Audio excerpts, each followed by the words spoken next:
You a little short for a stormtrooper?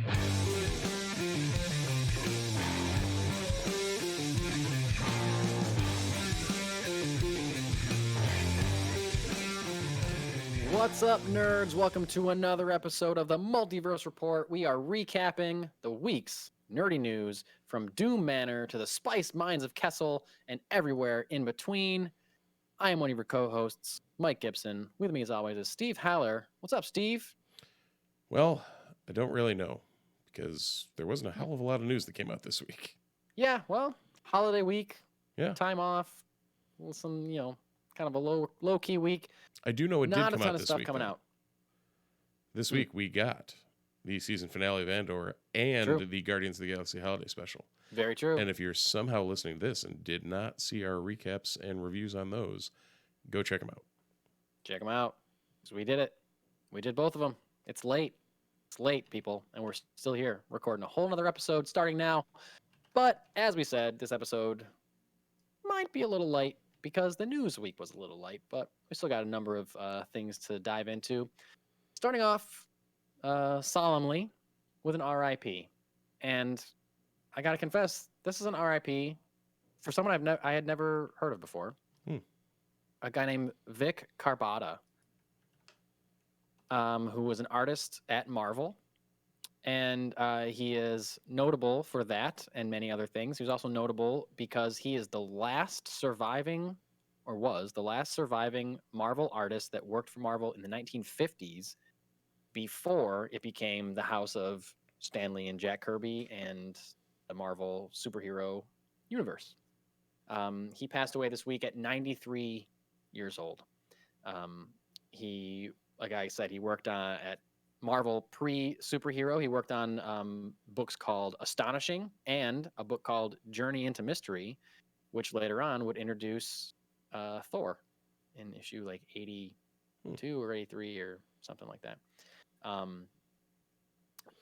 He was given his big break in comics by Jack Kirby himself. Apparently, in the article that I read, it was him telling a story about how he got his first job at Marvel, and apparently he had some kind of meeting with Jack Kirby or lunch or met Jack Kirby somewhere. He didn't really say really how he met Jack Kirby, but as they were leaving the meeting, he introduced his wife was there, I guess, and he introduced his wife to Jack Kirby. His wife stood up, and Jack Kirby realized that his wife was pregnant, and Jack Kirby said, "Wait right here," and went back into his office and wrote a note, sealed it in an envelope, gave it to Vic, and said, "Bring this to this address, to this room in this office, and tell him I sent you."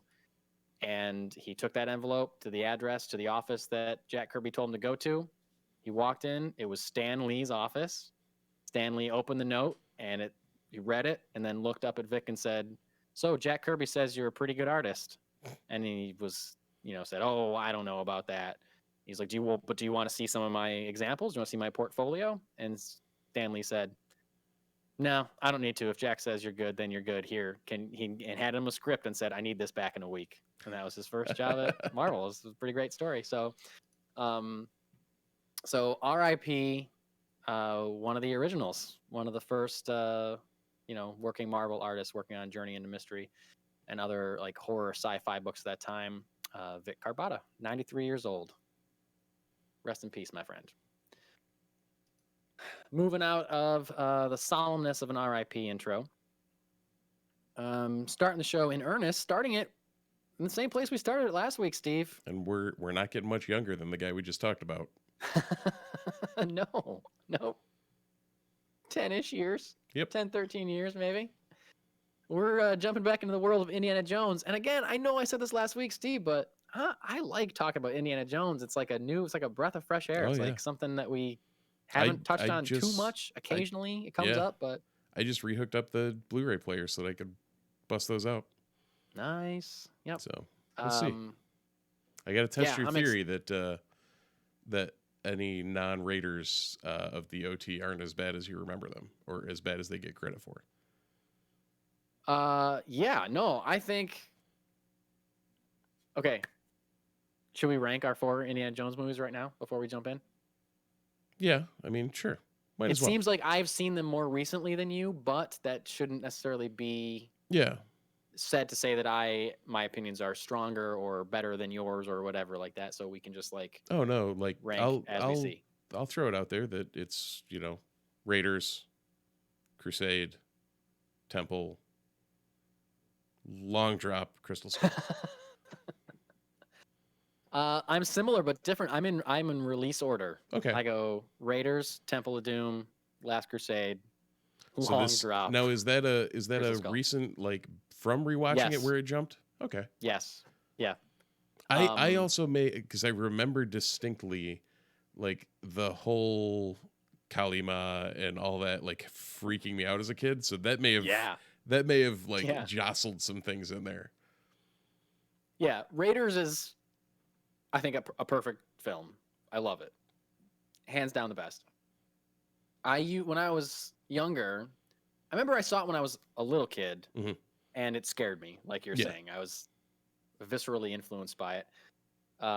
What, a guy getting his heart ripped out of his chest? Come on, what's that gonna do to a child?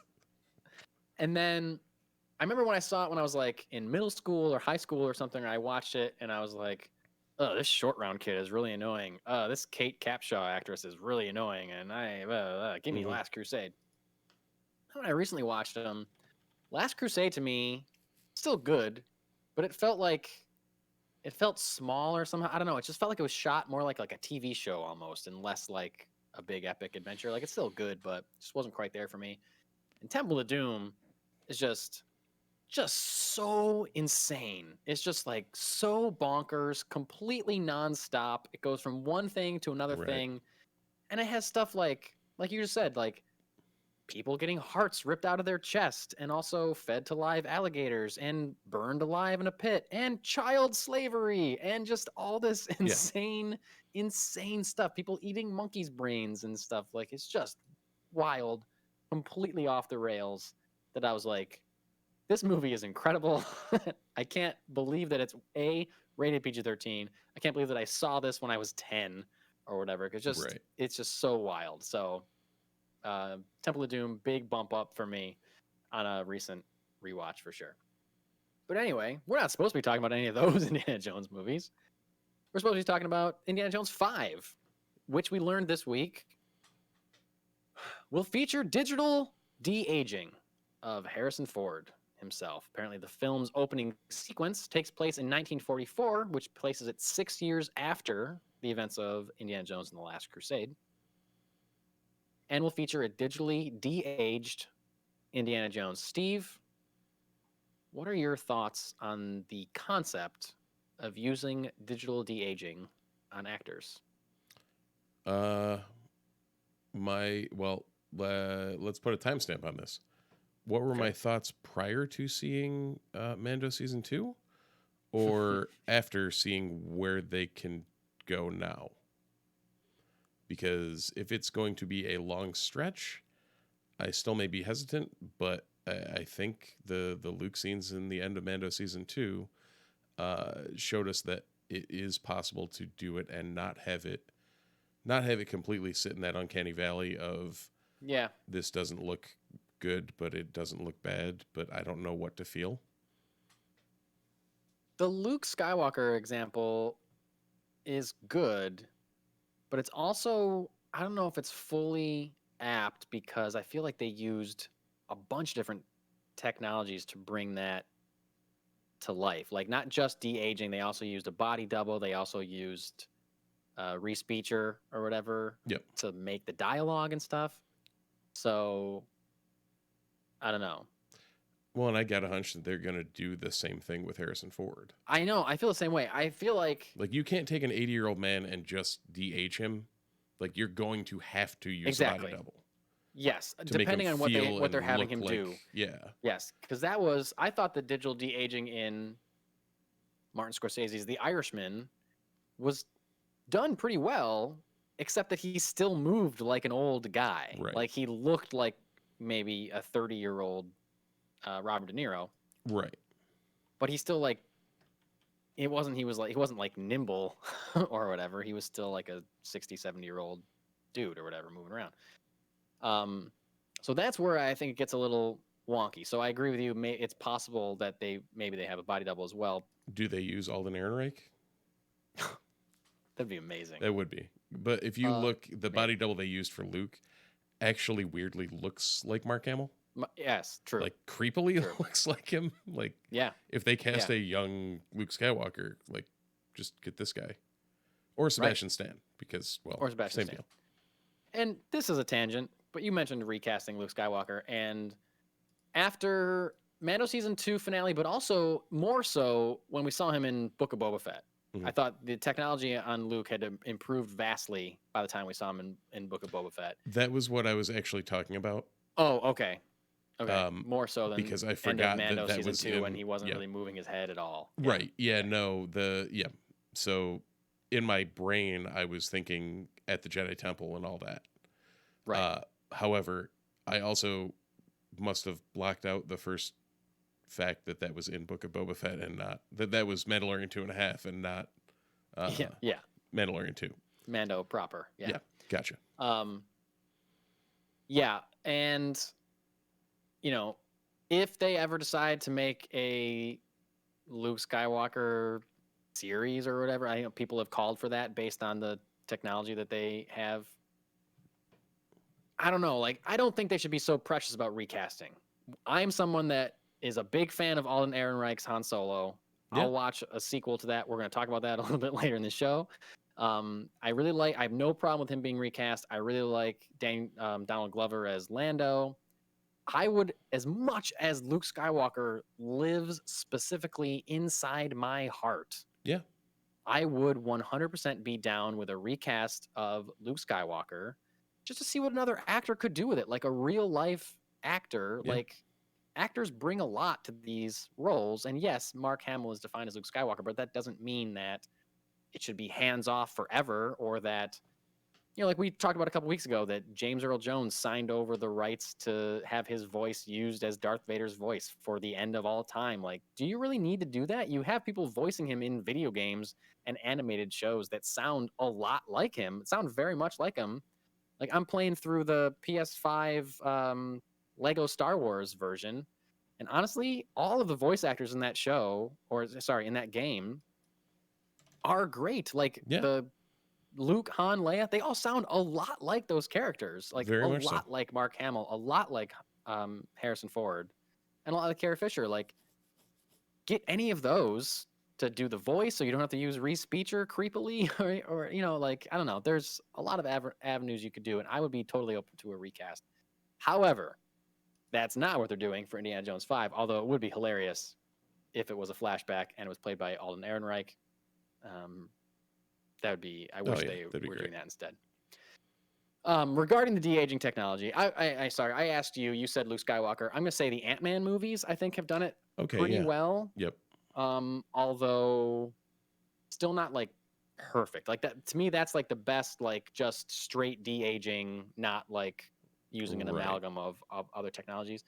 And Marvel also used it well on Nick Fury in Captain Marvel, although that wasn't like de-aging him decades. It was just like, maybe a decade or something. Yep. Based on that timeline. But anyway, director of Indy 5, James Mangold, said, I wanted the chance to dive into this kind of full-on George Lucas and Steven Spielberg, this full-on George and Steven old picture, and give the audience an adrenaline blast. And then we fall out and you find yourself in 1969, so that the audience doesn't experience the change between the 40s and the 60s as an intellectual conceit, but literally experiences the buccaneering spirit of those early days and then the beginning of now. I think that's pretty smart. That's a pretty good justification. Yeah. So we get, instead of like, the beginning, I don't know last time you saw Crystal Skull, but the beginning of Crystal Skull, there's no flashback. It starts with Indy in his 60s. Jumping into a fridge. Yeah, the beginning of that movie is littered with jokes about how old he is, just to like really hammer it. Like, okay, I get it. He's old. But I think like doing something like this, kind of similar to the beginning of Last Crusade, when we see Indiana Jones as a child and then it cuts to him as an adult. It seemingly seems like what he's describing is going to be similar to that, where we see him in his prime, and then we'll cut to him as an older man in 1969.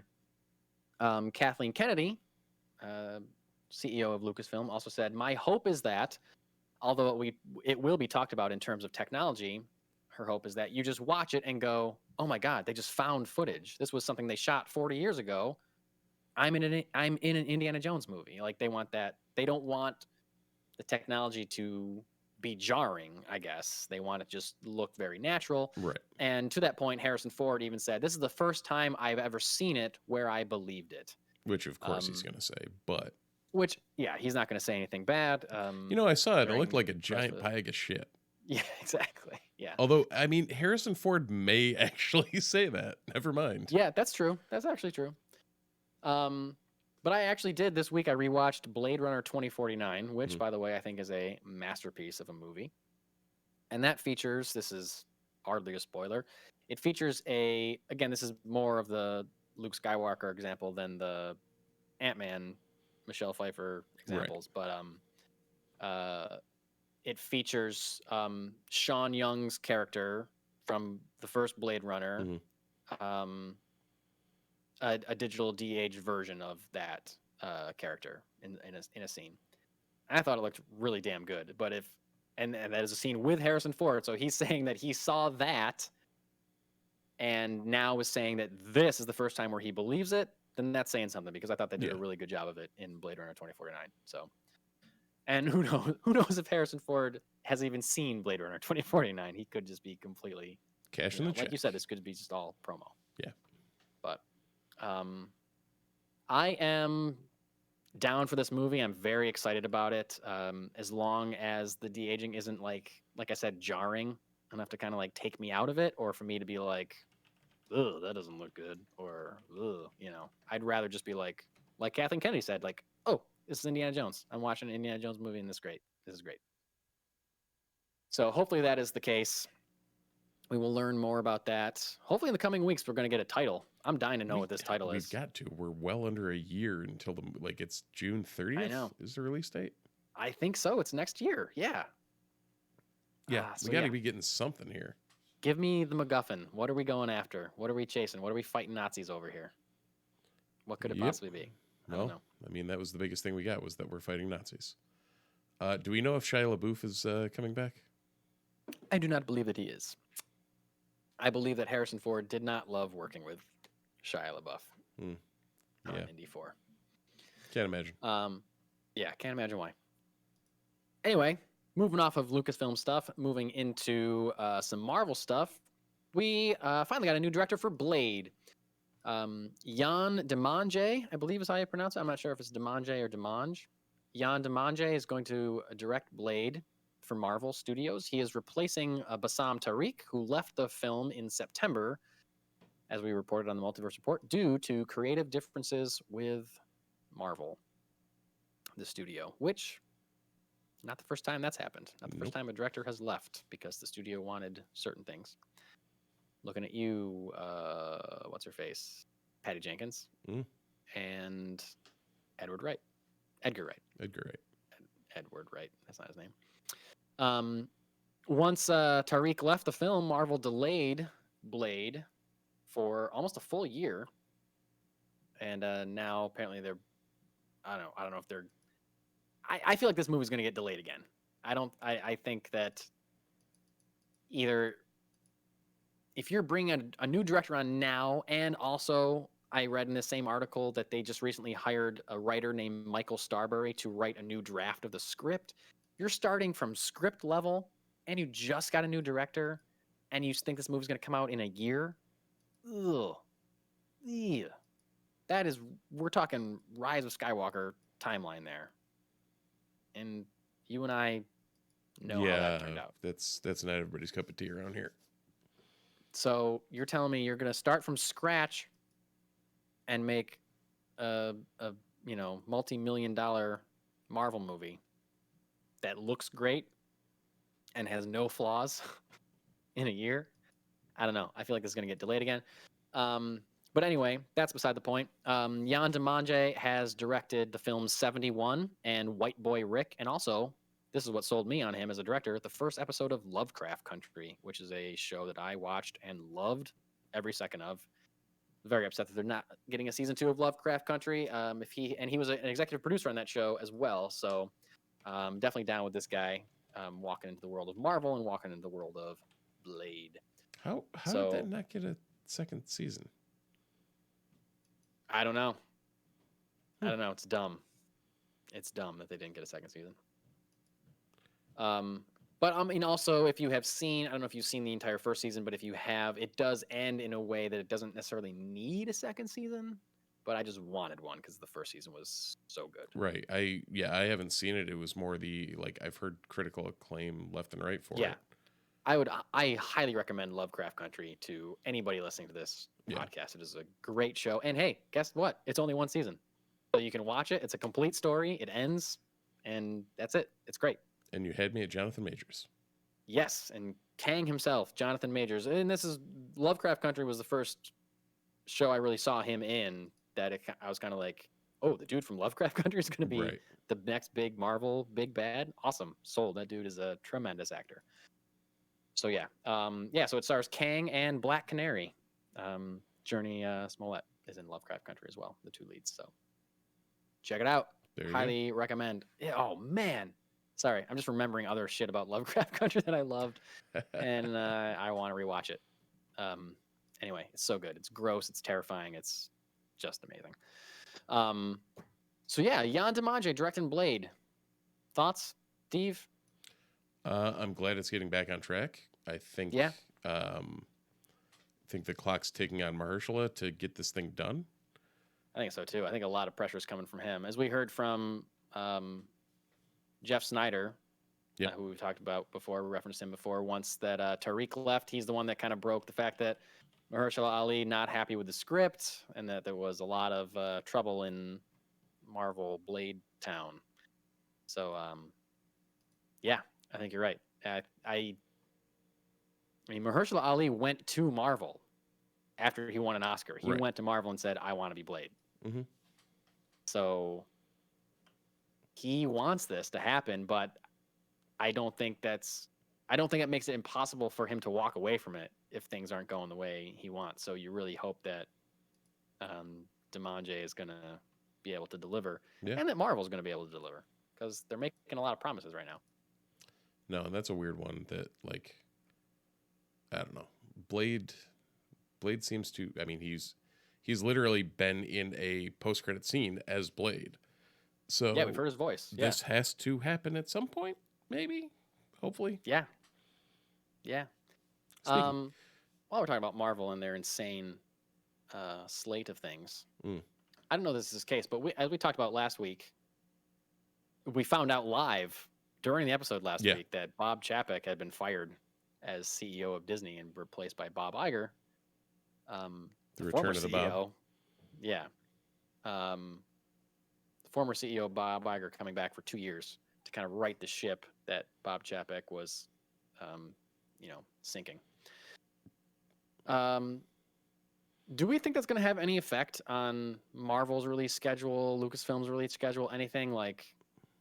Because we've talked about how Marvel is like just flooding the marketplace with their own stuff. They are kind of like taking away their own box office if they're going to release Star Wars movies and Marvel movies and Avatar movies and Pixar movies and everything at the same time. Like they're taking away their own, they're blocking their own audience from, I don't know. Is there any chance that Iger comes back and says, "Yo, Feige, pump the brakes"?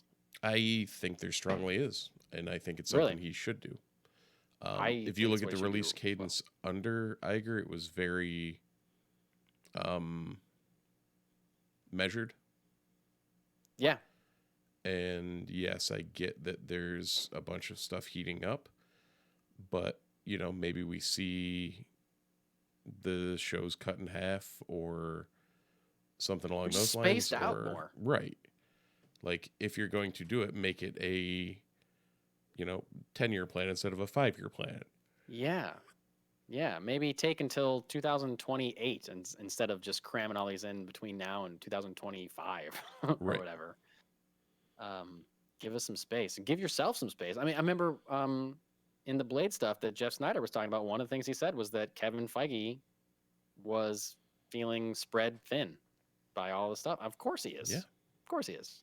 He's juggling 1,000 projects. Yeah, and you don't want to, run your golden goose out of the nest. Like, Yeah. Yeah. I saw some survey from, this was last week. We didn't talk about it because I don't put too much credence in it, from the website fandom.com. yep. It's a big hub for like nerd news. I don't necessarily follow it, but I know a lot of people do. They did like a fan poll. And there was something like a majority of Marvel fans are feeling fatigued by the amount of content that they feel like they have to put up with. And I'm certainly one of those, for sure. Same. Absolutely the same. So if we're starting to get news, I mean, you and I are starting to feel that way.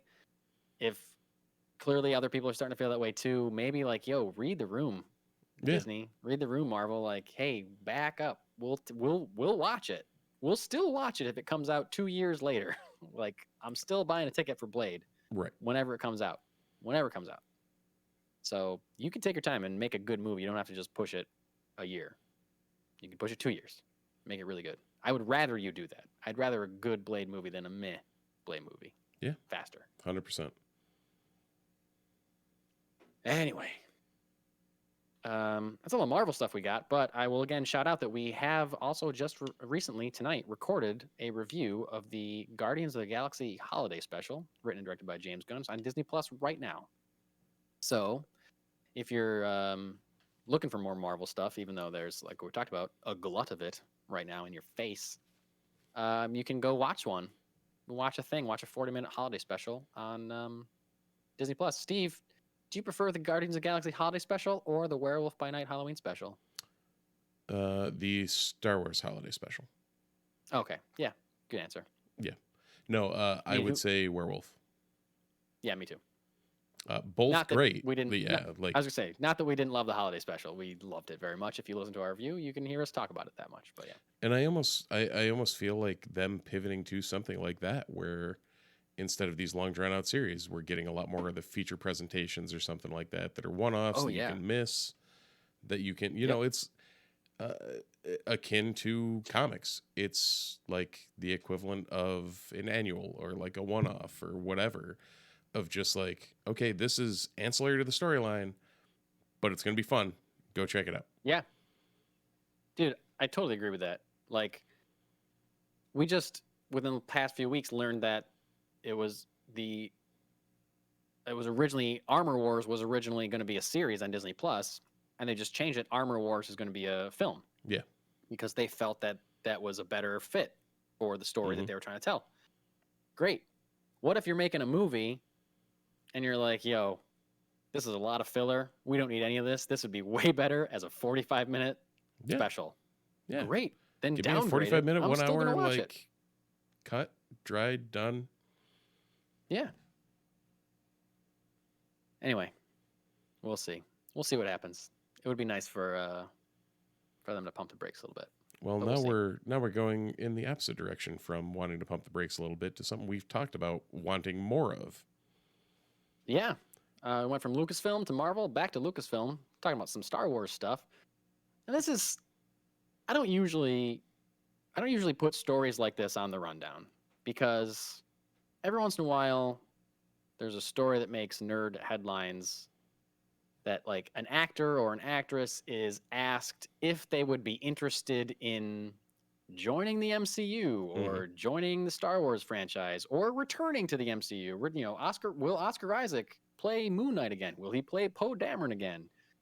Every once in a while there's a story like Elizabeth Olsen is interested in returning as Scarlet Witch in the next Avengers movie. Like, of course. Yeah, of course she is. So I don't put stories like that on the rundown because, of course, like, of course, actor XYZ is interested in getting paid millions of dollars to join the biggest franchise in the world. Right. Of course, that's not news. Who knows? Of course.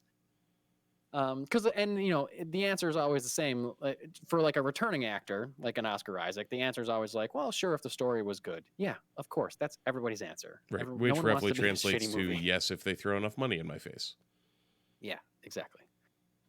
So anyway, I don't usually put stories like this on, but I thought this was a little bit interesting because I felt like I'd never seen somebody so involved in a behind the scenes role, kind of make a case for returning to something that some fans want. And again, some fans do not want at all. We're talking about Solo, as we teased earlier, Han Solo. Mm-hmm. Jon Kasdan, co-writer of Solo, a Star Wars story. And current showrunner of Wicket. What's that? Current showrunner of Wicket. Current showrunner of Willow. Oh, I would love a Wicket show. Give me a Disney Plus Wicket show. No subtitles, no translation. I want Ewoks chipping at each other for 40 minutes for 6 episodes minimum. That's all I want. Jon Kasdan, showrunner of Willow, co-writer of Solo 2. He co-wrote Solo 2 with his father, Lawrence Kasdan, who is a very famous holiday Wicket. Hollywood holiday Wicket show. Hollywood screenwriter. He also wrote Empire Strikes Back, Lawrence Kasdan. So funny movie. Ever heard of it? It sounds familiar. Yeah. I've heard the title before. I've heard of it. I haven't actually heard it. But yeah, Kasdan did like Big Chill, Wyatt Earp, Silverado, Dreamcatcher, Body Heat, like a lot of that 80s to 90s-ness he was influenced. Yeah, for sure. They brought him back to write Solo, and he wrote it with his son, Jon Kasdan. Jon Kasdan recently said that he is open to return for Solo 2. There is a fan movement. There's a hashtag on Twitter that shows up every once in a while called #make Solo 2 happen. People that really want a sequel. I'm one of those people that really wants a sequel to Solo. I thought it was good, not great when I first saw it. Upon rewatching it several times, I really think it's just super, super fun and great. I love it. I would love more. I would love a sequel. They clearly thought they were going to make a sequel by the way they ended it, and just never happened. So Jon Kasdan gave a quote about Solo 2 this past week saying, "For a Solo 2, if there's a great reason, and certainly I would be game if there was, there were so many great characters we were able to establish, and for me, the strongest argument for a Solo 2 in the movie was Alden's journey to owning that mantle. By the end of it, I thought he really did, and he didn't get the fun of just getting to inhabit that role for an entire movie, like on his own," as he's saying. So I'd love to see him come back. I'm certainly one of those people, when that time of year rolls around, meaning the release date, May or whenever the movie came out, when that time of year rolls around, my imagination goes to all the things we intended to do. So they had plans for a sequel. They clearly did. I think I'm on record on this podcast saying that I have no issue with Alden Ehrenreich playing a recast Han Solo. I said it earlier. I was going to say, episode. I think we're on record this episode saying that. Yeah. I know I've also said it in the past as well. I would love a Solo 2. And I think it's cool that one of the writers is also saying, like, yeah, let's do it. Like, we have the ideas. We already knew where we were going to go, and I would love to do it, and it would be great. So let's just do it. What do you think, Steve? I think I would absolutely love it. I think even coming out of the theaters, I was very excited for a Solo 2. Yeah. Not only because of one dual-sabered former Sith Lord that was cameoed at the end, but just in general, like the concept of getting Alden and possibly Donald Glover and all of them back to flesh out this period, which to a degree the comics have started to do in the Crimson Reign stuff with Kira, and it's begun, but they could really flesh it out a ton more. Yeah, I agree. I would love to see more of this timeline. I'd love to see more. Part of the reason I love Solo, or have begun to love Solo, is the lack of lore, or the lack of, not the lack of stakes, but like the lack of like global impact, or like, I don't know what I'm trying to say. Like, it's not leading into it's a prequel, but it's not a prequel that needs to set up a specific plot point necessarily. Right. I mean, we get he meets Chewie, he meets Lando, he gets the Falcon. Like, we get all these like beats of his life, which didn't necessarily all need to be in one movie, but whatever. But it's just like, other than all that stuff, other than seeing how he becomes quote unquote Han Solo, it's just a fun adventure with Han and Chewie and Lando. Like, Right. I just want another one of those. I Well, want and that seems to be what Kasdan's saying is yeah, that he's, Alden had to set up him being Han Solo in this. And in the next one, it'd just be a fun They're just gonna go. buddy comedy. yeah, Like, exactly. go do your thing. Yeah, and it's not like it's going to. It doesn't it doesn't have to lead into A New Hope the way Rogue One needed Right. it to lead into A New Hope. You know what I mean? That's what I meant. But it doesn't. It's not setting up any like bigger thing. It doesn't owe service to the bigger story necessarily. So you can just have like fun adventures with this crew, and have it be more like what we talked about earlier. Have it be more like an Indiana Jones movie, where like this time he's just after this thing with these characters that you love, and that's it. It's just an adventure story. Right. At this point, he's a smuggler. Like, Yeah. have him go do smuggling things. Yeah, show us he's got to go smuggle something. And it's not like there's not a big reveal of Luke Skywalker at the end or whatever. It's just like, nope, just another adventure with Han and Chewie. And Right. I am in for that. Oh, Yes, Solo was give 10 that to years me. before the OT. Like, there's even time to play before, like, Andor time frame. You got Totally. 5 years to play in there Yeah, where for there's sure. no canon. Yeah, it'd be great. It'd be great. So anyway, that happened this week. Moving from movies and shows into some comics.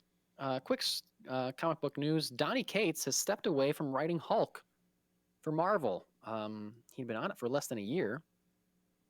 And the rest of the run will be written and drawn by artist Ryan Otley, who was on Hulk, who took over Hulk with Cates when they started their run on Hulk. One, I think that's super cool that the artist is now just stepping up to both draw and write it. Yeah. It makes total sense that the artist, I mean, they've been in the creation process with Donny Cates the entire time, so why not? I'm not sure how much longer this run has to go or will go now that the creative team is broken up. Cates said in a statement that he had to step away from the title to deal with, quote, a bunch of life, but he's okay and nothing's really the big deal.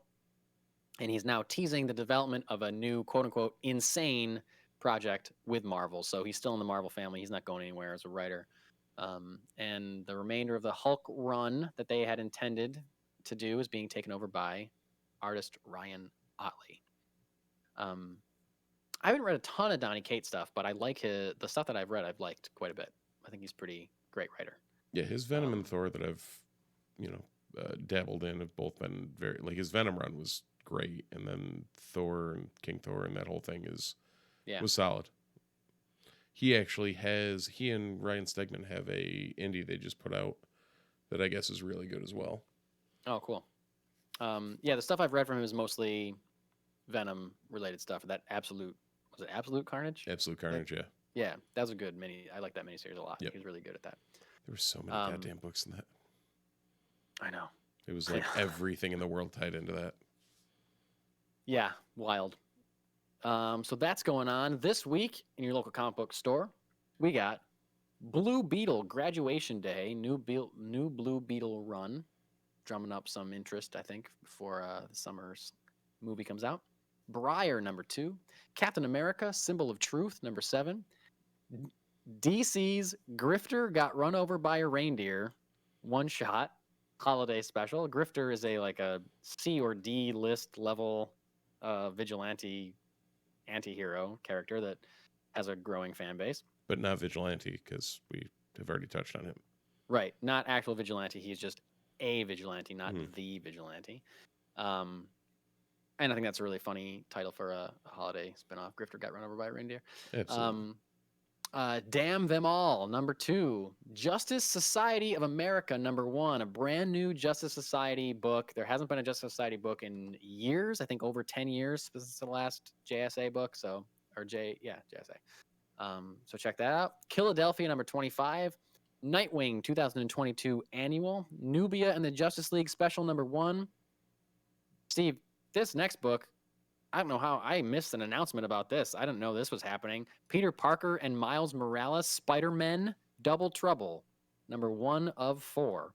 Now, I'm very interested in this book because a couple years ago, there was a miniseries called Spider-Man and Venom, Double Trouble. And it was a 4-issue book, and it was kid-friendly. It was if for the art's younger any readers. indication, this looks very similar to that.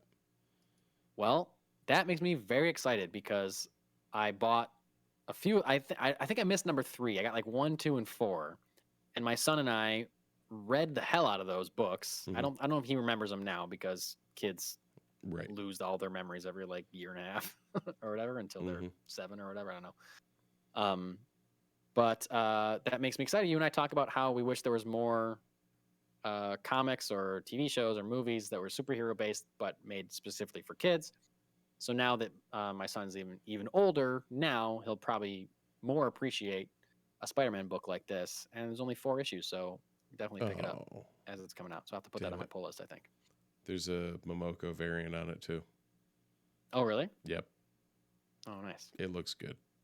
I bet. All right. Awesome. Time to contact Jesse and say, hey, Give throw this on the poll. Funky Town a call. Yep, for sure. I also got Planet Hulk, Warbreaker, number 1, Star Trek, number 2, Star Wars, Darth Vader, number 29, Superman, Kal-El returns, special number 1, the return of Clark Kent, Superman, Unbreakable Red Sonja, number 2, and Wildstorm, 30th anniversary special one-shot coming out this week. Please go and check out all those books and so much more at your local comic book store this week. Steve, you gotten to read anything lately? Finally digging into that pile at all? No, but it got bigger because I grabbed the Daredevil number 5 and Something's Killing the Children 26 that were on my poll. I also grabbed Something Is Killing the Children. Haven't read it yet, but planning on it at some point. I also didn't realize that this Darth Vader run currently is the longest running Darth Vader book. Really? I didn't know that either. Each of the 2015 Soul run and the 2017 Gillen run were, I want to say, like 25-ish episodes each. So. Oh, wow. So now they're up sitting there. 29. They're past there. Yeah. Nice. That's cool. You got anything that's been on? Have you made it through anything? I am almost caught up on Nightwing. Okay. I was like 4 or 5 issues back on Nightwing. I think there's 1 or 2 left I have to catch up on. I hate to say this. I need like a good sick day. What's that? I need like a day that I actually get sick and can't sick enough that I can't go to work, but need I can read. Yeah, there was a night I had some time off this past week for Thanksgiving, and there was at least one night when I was like, I feel like reading comics. That's the only thing I feel like doing. And so I just read a bunch of Nightwing stuff that I was behind on. And then the next night, I don't know, I was just like, I just don't feel like reading. I just feel like watching a movie. So enter Blade Runner 2049. There you go. As previously mentioned. But that'll be Raiders for me. Yeah. That's cute. But I really do have to hunker down and start reading especially now that I have the remainder of Something Is Killing the Children. Yeah. I can dive into that and figure that out. Yep. And so that's all for comics news. Moving into some one-shots. We got a couple one-shots to close out the show. You take it away, Steve, with this first super fun one. Sure, absolutely. And in, holiday fashion, Ryan Reynolds has co-written a Deadpool Christmas movie, which never got made. And I quote, "I would love to see Song and Dance Number in the Deadpool movie. 4 years ago, Rhett Reese, Paul Wernick, and I wrote a Christmas movie starring Deadpool, but it got lost in the shuffle of Disney acquiring Fox and never got made. Maybe one day we'll get to make that movie. It's not a musical, but it's a full Deadpool Christmas movie, so one day." Speaking of Disney Plus holiday specials. Yeah. I mean, come on. That's a no-brainer right there. Right. Do you want to make your bank? Yes. Go. Yeah. That seems like something people would actually subscribe for. Sure. I mean, I would also take a full hour and a half Deadpool Christmas movie. Oh, 100%. Too. Yeah. 100%. It's better than the Hallmark options. Yeah, absolutely. So I think it's cool. I think it's cool that that this is out there, that they've already done at least one draft of it. So, whatever happens with Deadpool 3, we'll see how that ends or how he gets involved in the MCU. But hey, this idea is out there. We know that Marvel is clearly open to doing holiday-based things. So, yeah, make that movie. I would love that too. This next one I thought was hilarious and relevant as we're moving into December, getting closer to the release of Avatar: The Way of Water. We're going to have to go see that so we can review it, aren't we? Dude, I don't think so. I don't want to see that. I don't want to sit through a 3-hour movie that I don't have any excitement about. I think I'm going to wait to see what the reviews are, to be honest with you. Yeah. So, all right, we'll play that one by ear. I'm sorry. What's that? I said we'll play that one by ear. So I'm sorry, Multiverse Report listeners, if you were really hoping that we were going to go see Avatar 2 when it comes out, but that's up in the air right now. I don't know. I don't really have a desire to see it. If I'm in, I don't know if I'm in the minority or the majority about that, but if I'm in the majority, then James Cameron might not be having the best of days. James Cameron himself gave an interview this week that said, in order for Avatar 2 to break even at the box office, not even to make a profit, to break even, it needs to become the third or fourth highest grossing film of all time. Which, just to clarify, that means it has to make over $2 billion at the box office. It has to surpass, right now, the third and fourth highest grossing movie of all time. Third, I believe, is Titanic. And the fourth, I believe, is Star Wars: The Force Awakens. Yeah. So he has to usurp his own movie or come in right underneath it and make over $2 billion for Disney to break even. That's not even to make a profit. To make a profit, you have to become the second highest grossing movie of all time. And that is insane. Right. To make any profit, you have to beat Endgame. Right. A film that was 20 years in the making. Now, this one's been 20 years in the making, too. But there wasn't anything in between 1 and 20. With that, there was a lot building up to it. Yeah. As unlikely as that sounds, again, you can't count out James Cameron. No. Like, he's...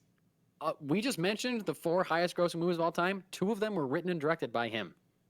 So it's not improbable. We did never actually acknowledge that Avatar is still the highest grossing movie of all time. It is still the highest grossing movie of all time, which I honestly I do not understand how it is the highest grossing movie of all time. I don't get it. I do not understand those numbers at all. I don't think I ever will. I own it on Blu-ray and I've only ever seen it once. Yeah. I don't get it. Like, it's a fine movie. It's a great looking, fine movie. I don't understand. Right. With a story that's been reused. Popular. It's Fern Gully. It's live action Fern Gully. Yep. I mean, Furious 7 is number 10 of all time. Yep. Did not know that. The Lion King? The Lion King's number 8? The remake of Lion King is number 8. The quote-unquote live action, but all still computer animated live Lion King. Yeah. How?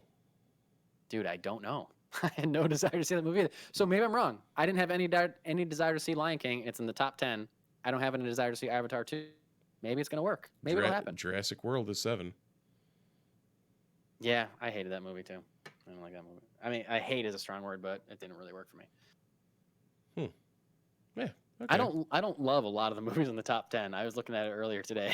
I was making the rundown. Like, I think I like maybe 3 of them. I don't know. Yeah, because No Way Home's in there too.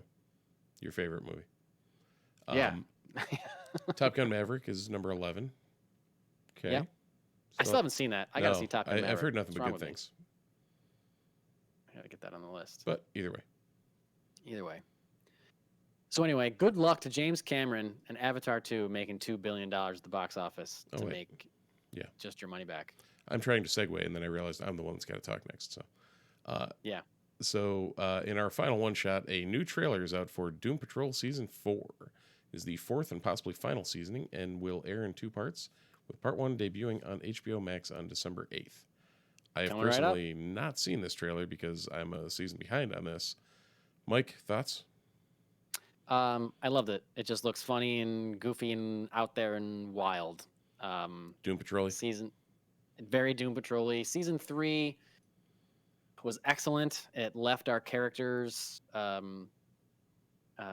learned a lot about our characters. Our characters changed, some very dramatically, or had to deal with discovering new things about themselves in season 3. And this seems like it's picking up kind of right where that left off and moving forward and not looking back. Just looks wacky and wild and still insane. And yeah, there have been rumors that this might be the last season. Same with Titans, which is airing right now, which I've watched most of the available episodes of so far. I didn't realize until today that this was being split into 2 parts, and I'm wondering why they're bothering to do that. Maybe just to try to get more eyes on it or something. But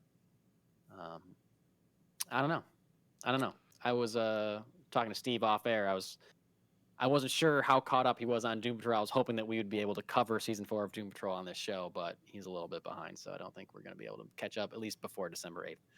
So we'll see what the future holds, but I'm very excited for Doom Patrol season 4 to start very soon. Absolutely. And I think that's it. I don't know like how long this episode was. It might have been a little on the shorter side, but we also recorded 2 other ones, so go check them what are you out. complaining about, people? Check out your feed. Absolutely. That's all I got. Well, before you leave, people should leave us a comment, leave us a review, do whatever you got to do to get a hold of us. Multiverseport.com, multiverseport@gmail.com. Check us out on the socials. We're around. We'll talk back at you. We'll even read out any reviews on the pod. We sure will. We'll give you a shout out. That'd be great. So hit us up, and we'll talk to you next week. And until then, thanks for watching. Thanks for listening, and we'll see you in the multiverse.